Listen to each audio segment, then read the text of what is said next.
5-6 жыл бұрын құрбымның туысқан әпкесі жаман аурумен ауырды. Жаман ауру болғанда ең жаман түрі және метастазы жайылып кеткендіктен дәрігерлер енді химияны да көтере алмайды. Сондықтан үйге алып кетіңіздер деп ауруханадан шығарып тастаған екен. Содан байғұс келіншек өлім сағатын күтіп, жаны қиналғаны соншалық. Құрысы тезірек өлсем екен деп тілей бастайды. Туыстар жиналып, жылап-сықтап бір-бірінен кешірім сұрап, қоштасып жатады. Кеуі еңкілдеп жылаған сайын, келіншектің жаны ауырып, одан сайын күйзеліп кетіпті. Жұрттың бәрімен қоштасып, кезек күйеуімен бала-шағасына келеді.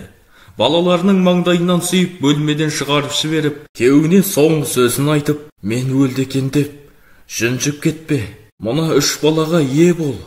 Осы 3-еуі саған аманат.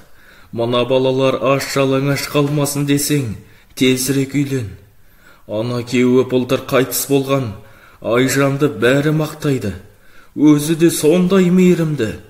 Балаларымды жылатпас деп ойлаймын. Соны алам десең, мен де уайымдамай о дүниеге тыныш жатамын деп жылап жіберіпті. Сөйтсе еңіреп тұрған күйеуі көзінің жасын сүртіп, балаларды жылатпай қарауға уәде беремін. Бірақ Айжанды алам деп уәде бере алмаймын. Мен анау Тоғжанды алсам ба деп ойлап жүрмін. Жан қимақ болса да, жар қимақ жоқ деген сөз қалай дәл айтылған десеңші.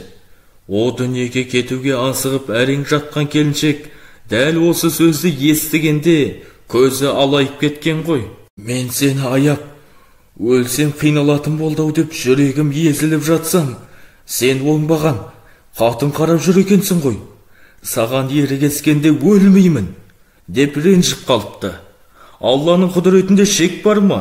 Содан өледі деген келіншек 2 ай жатқан 3-ші айға кеткенде төсектен тұрған. Содан 5 жылдан асты.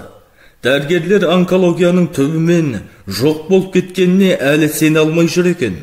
Адам шындап кіріскенде жеңбейтін қиындық жоқ.